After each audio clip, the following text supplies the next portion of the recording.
Eh ben, bonjour, aujourd'hui je suis avec Sébastien ici présent et il va nous parler de son métier qui est psychomotricien. Alors, du coup, bonjour Seb. Salut Romain.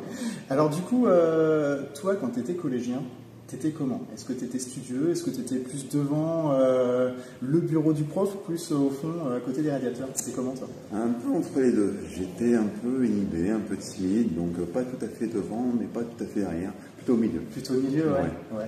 Mais assez sage. Assez sage? Ouais. Tu avais plutôt des bons résultats, ça pouvait aller? Oui, ça passait. Ouais, moi ça va là. Jusqu'au lycée, ça passait. Jusqu'au lycée, ça passait. Bah, donc du coup, toi Sébastien, après le collège, quel était ton cursus, ta voie professionnelle du coup? Et ben, moi, je suis allé au lycée, j'ai suivi une seconde générale avec une option sport-études judo. Ouais. Et ensuite, j'ai toujours voulu faire prof de PS depuis que j'ai su que ça existait au collège. Ouais. Donc, j'ai tenté le concours pour entrer en STAPS, parce qu'à l'époque, il y avait un concours. Ouais. Mais avant, j'ai eu une vilaine blessure qui m'a empêché de présenter le concours. Donc, j'ai préparé un professorat de judo. Ouais. Donc, j'ai obtenu un brevet d'état judo et handicap. Et j'ai retenté le concours pour entrer en STAPS que j'ai réussi. Donc je suis parti à Paris à aller faire STAPS à l'hôtel où j'ai fait 5 ans. Un DUG de 2 ans, une licence à l'époque, et puis après 2 ans d'IEFM pour tenter le CAPEPS. Et j'ai jamais été admissible. Donc après 2 ans et 2 échecs, eh bien, j'ai essayé de voir ce que je pouvais faire avec ma licence. Et je suis retourné à l'IME de Champfol, là où j'avais fait un stage en tant que prof de judo. Ouais. Et ils cherchaient un éducateur sportif. Et donc j'ai postulé, j'ai été pris et j'ai exercé en tant qu'éducateur sportif, activité physique à part, pendant 12 ans. D'accord. Tu es quand même resté dans l'univers où tu es le prof, tu as des élèves devant toi et tu as toujours voulu faire ça en fait. Tu l'as découvert un peu au collège du coup. C'est ça. Finalement, j'ai réussi à exercer le métier que j'ai toujours voulu faire sans avoir le CAPES, mais en étant dans le secteur spécialisé. Ouais. Et j'ai adoré ça parce qu'il y a plein de choses à faire. Tu adaptes, tu leur proposes plein de choses, tu leur fais vivre plein d'expériences. Ouais. J'ai pu monter une association sportive, les emmener en compétition sport adapté. Et du coup, eh bien, c'est plus du tout les mêmes rapports prof-élève. Ouais. Donc, j'ai adoré cette période. Bah, tu m'étonnes. Et du coup, le côté psychomotricien derrière, ça consiste à quoi? Alors, côté psychomotricien, je connaissais sans connaître. On connaît tous le terme de trouble psychomoteur, mais la psychomotricité, qu'est-ce que c'est? Moi, il y avait un psychomote qui exerçait dans l'établissement où je travaillais, à l'IME, qui était là depuis une trentaine d'années.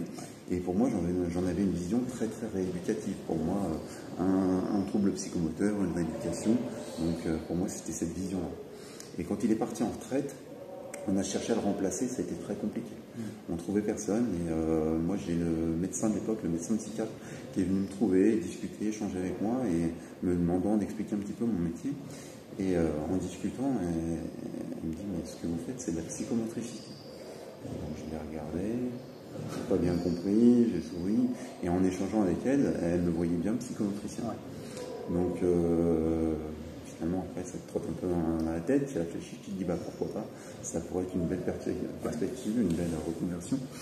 Donc, avec ma licence STAPS, je pouvais rentrer en deuxième année, mais moi, ça ne m'intéressait pas, je voulais vraiment avoir tout le cursus pour avoir tout le bagage théorique. Ouais, pour prendre dès la base. Exactement. Donc, j'ai quand même pu rentrer en tant qu'auditeur libre la première année. Ouais. J'ai été intégré dans les cours magistraux, les TD. Et puis à la fin de la première année, j'ai passé un concours qu'on appelle un examen spécial pour pouvoir intégrer ensuite la deuxième année. D'accord. Et ensuite de quoi j'ai suivi la fin du cursus qui s'effectue en 3 ans. Ouais. Et j'ai adoré ces études parce que finalement c'est pas si éloigné de ça de mon ancien métier. Ouais. On est toujours dans la sphère corporelle, mais plutôt à visée thérapeutique. Et c'est très très riche comme étude, parce que c'est à la croisée de toutes les sciences, c'est à la croisée des sciences biomédicales avec tout ce qui est anatomie, bioméca, physiologie, et puis des sciences humaines avec tous les apports théoriques différents au niveau psychologique, psychanalytique. C'est vraiment très hyper complet. Hyper complet. Et puis ce qui est top, c'est qu'on a peut-être la moitié des enseignements où c'est des TD, donc tu as beaucoup de pratiques corporelles. Donc de la relaxation, de la conscience corporelle, de l'expressivité du corps, du sport. Ouais. la danse, c'est vraiment très très riche. Ouais. C'est 3 années hyper denses. Et du coup, tu ne regrettes pas? Ah non, je regrette vraiment pas. Vraiment je regrette vraiment pas parce que ça ne m'empêche pas d'utiliser les activités physiques et sportives dans le cadre de mon métier, mais dans un autre but. Ouais, ouais. Et du coup, tu as une approche complètement différente après. En plus, grâce à tes qualités de sportif aussi, donc tu as complètement une approche complètement différente. C'est hyper complémentaire. Ouais. Et du coup, c'est quoi les élèves que tu as, les personnes que tu accompagnes? C'est quel type de tranche d'âge? Alors moi, j'accompagne des jeunes adolescents en situation de handicap, plutôt avec une déficience intellectuelle, mais il peut y avoir des troubles associés. Donc on peut accueillir des jeunes TSA, donc atteints du trouble du spectre autistique, des jeunes trisomiques, et puis des jeunes présentant plutôt des troubles 10. Ouais. C'est très très varié, avec un niveau de développement variable. Ouais. On a vraiment tous les niveaux. Ouais, de tous les niveaux. Ouais. Okay, ça marche. Et du coup, un jeune qui pourrait nous regarder, ou même un moins jeune, hein, peu importe, qui aurait envie de faire ton métier, de faire psychomote, non pas du tout cette. Du coup, qu'est-ce que tu pourrais leur conseiller?